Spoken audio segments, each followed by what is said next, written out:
Hello students, I am Varun. आज के इस वीडियो में मैं जो टॉपिक डिस्कस करने जा रहा हूँ वह है heating effect of electric current.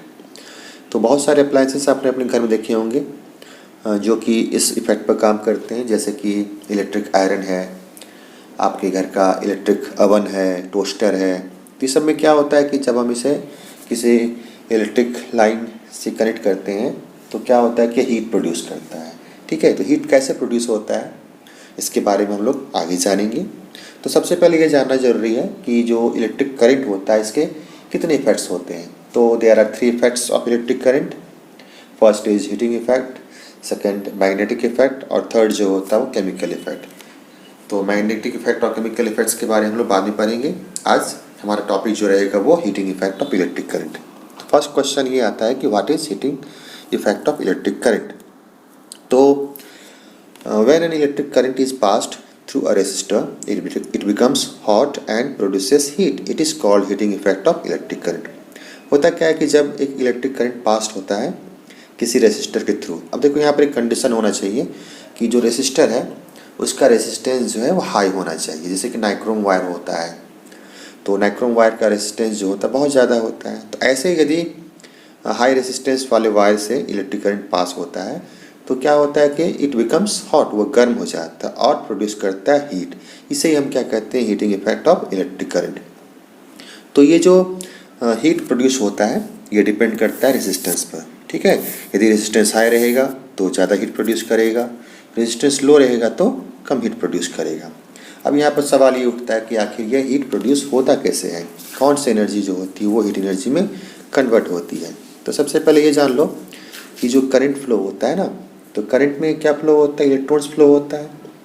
और इलेक्ट्रॉन्स जब फ्लो करता है तो वो दूसरे इलेक्ट्रॉन्स से या फिर एटम से क्या होता है, वो कोलाइड करता है। तो ये जो कॉलिजन होता है ना, इस कॉलिजन से हीट प्रोड्यूस होता है। ठीक है, अब हम देखते हैं कि कौन सी एनर्जी जो होती है वो हीट एनर्जी में कन्वर्ट होती है। तो हीट एनर्जी जो हम ऑब्टेन करते हैं इन डिवाइसेस से, तो इन डिवाइसेस में क्या होता है कि जो इलेक्ट्रिक एनर्जी होती है वो कन्वर्ट होती है हीट एनर्जी में। और ये जो इलेक्ट्रिक एनर्जी होता है ये कैसे प्रोड्यूस होता है, ये इलेक्ट्रिक एनर्जी प्रोड्यूस होता है वर्क डन के द्वारा। कौन सा वर्क डन होना चाहिए, to keep the current flowing in the wire. मतलब उस वायर में करंट को फ्लो करने के लिए जो वर्क डन किया जाता है उस वर्क डन से इलेक्ट्रिक एनर्जी प्रोड्यूस होती है और वही इलेक्ट्रिक एनर्जी जो होता है वो हीट एनर्जी में कन्वर्ट हो जाता है। ओके, अब ये जो हीट एनर्जी प्रोड्यूस होती है इसका एक फॉर्मूला होता है, उसे हम लोग फाइंड आउट करेंगे। तो मान लो कि एक रेसिस्टर है, उस रेसिस्टर के थ्रू करंट जो फ्लो हो रहा है वो आई है और उस रेसिस्टर का जो रेसिस्टेंस है वो आर है। मान लो कि वो करंट जो फ्लो हो रहा है वो टी टाइम के लिए हो रहा है, जो चार्ज मूव कर रहा है वो क्यू है और पोटेंशियल डिफरेंस भी है। तो क्या हो जाएगा, वर्क डन क्या हो जाएगा हमारा, V इंटू क्यू। कैसे V इंटू क्यू हुआ, तो आपने पढ़ा होगा कि पोटेंशियल डिफरेंस जो होता है क्या होता है, ये वर्क डन होता है to bring a charge from infinity to that point. तो इसी रिलेशनशिप से हमने ऑब्टेन किया W equal to V into Q. और हम ये भी जानते हैं कि जो करंट होता है वो रेट ऑफ फ्लोइंग चार्ज होता है, तो I equal to Q upon T होता है ना, तो हमारा हो जाएगा Q equal to I into T. तो हमने दो रिलेशनशिप ऑब्टेन किया, W equal to V into Q और Q is equal to I into T. तो W equal to V into Q में यदि हम Q को रिप्लेस करते हैं I इंटू टी से, तो हमारा एक रिलेशनशिप आता है W is equal to I square into R into T.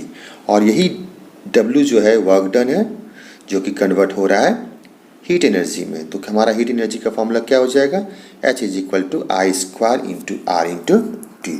और हम लिख सकते हैं H is equal to I square R T. इसी लॉ को हम क्या कहते हैं, जूल्स लॉ ऑफ हीटिंग कहते हैं। ठीक है, तो जूल्स ने क्या बताया था, उन्होंने बताया था कि जो हीट प्रोड्यूस्ड होता है किसी कंडक्टर में ये प्रोपोर्शनल होता है स्क्वायर ऑफ करेंट का, ये प्रोपोर्शनल होता है रेजिस्टेंस ऑफ द वायर का, ये प्रोपोर्शनल होता है time for which the current is pass through the conductor. अब इन बातों का क्या मतलब हुआ, देखो फर्स्ट जो पॉइंट है कि ये हीट प्रोड्यूस जो होता है स्क्वायर ऑफ द करंट का होता है। दैट मीन्स क्या हुआ कि यदि आप किसी कंडक्टर में करंट को इंक्रीज या डिक्रीज करोगे, तो मान लो कि हम करंट को 2 टाइम्स कर देते हैं, तो हीट प्रोड्यूस जो हो जाएगा वो चेंज हो जाएगा 4 टाइम्स। क्यों, क्योंकि हमने वहाँ पर करंट को डबल किया तो डबल का जो स्क्वायर दैट मीन्स 4 टाइम्स जो होता है वो हीट चेंज हो जाएगा। अब देखो रेजिस्टेंस का भी डायरेक्टली प्रोपोर्शनल होता है, मतलब यदि आप रेजिस्टेंस को हाफ कर दोगे तो हीट जो प्रोड्यूस करेगा वो भी हाफ हो जाएगा। और थर्ड जो फैक्टर है जिस पर हीट प्रोड्यूस्ड डिपेंड करता है वो होता है टाइम मतलब कितने समय के लिए करंट जो हो रहा है वो फ्लो हो रहा है। यदि आप टाइम को बढ़ाओगे तो हीट ज़्यादा प्रोड्यूस होगा, टाइम कम करोगे तो हीट कम प्रोड्यूस होगा। तो ये था हमारा joules law of heating. Okay, अब हम आते हैं कुछ एप्लीकेशंस हीटिंग इफेक्ट के। तो जैसा मैंने आपको शुरू में बताया था कि आपके घर के जो अप्लाइंसेस हैं जैसे कि इलेक्ट्रिक आयरन है, रूम हीटर है, गीज़र है, अवन है, ये सब जो है heating effect of electric current पर डिपेंड करता है। तो होता क्या है कि ये सब जितने भी अप्लाइंसेस होते हैं इनके पास एक हीटिंग एलिमेंट होता है जो कि मोस्टली जो होते हैं वो नाइक्रोम वायर के बने हुए होते हैं। ठीक है, तो नाइक्रोम वायर क्या होता है? नाइक्रोम एक तरह का एलॉय है।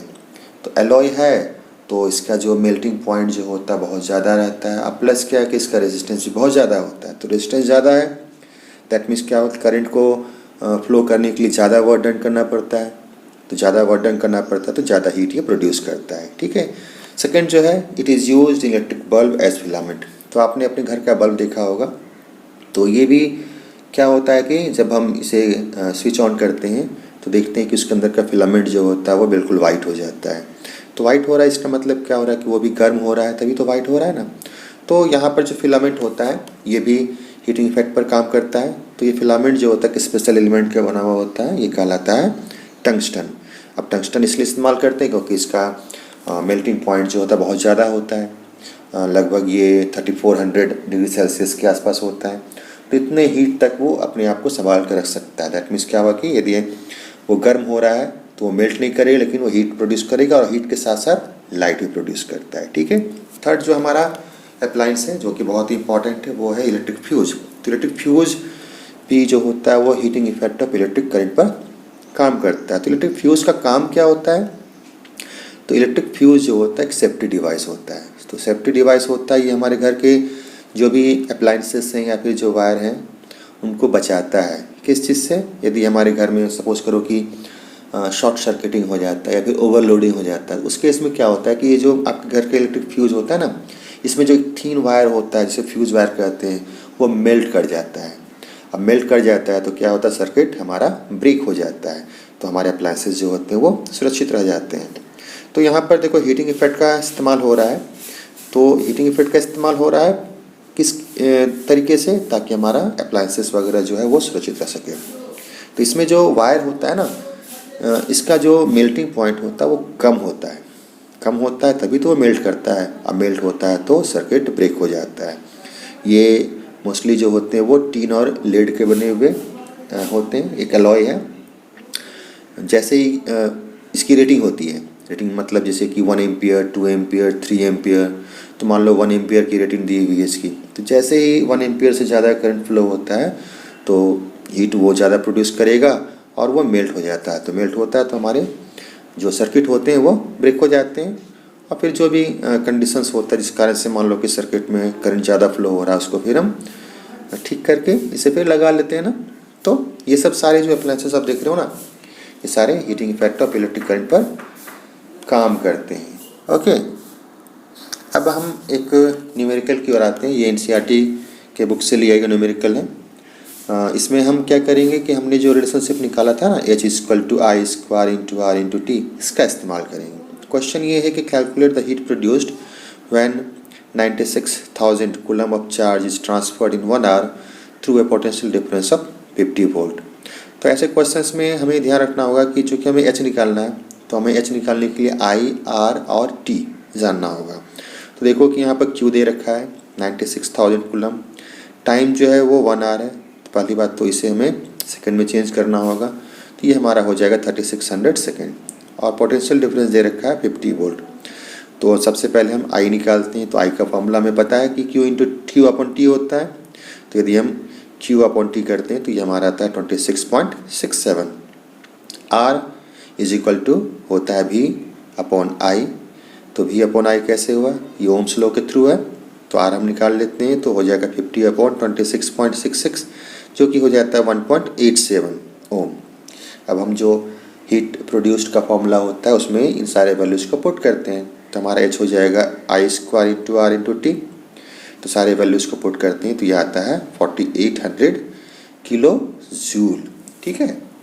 तो स्टूडेंट्स, ये था आज का टॉपिक जिसमें हमने heating effect of electric current को डिस्कस किया, एक न्यूमेरिकली बनाया। आई होप आपको ये वीडियो पसंद आया होगा। Thanks for watching.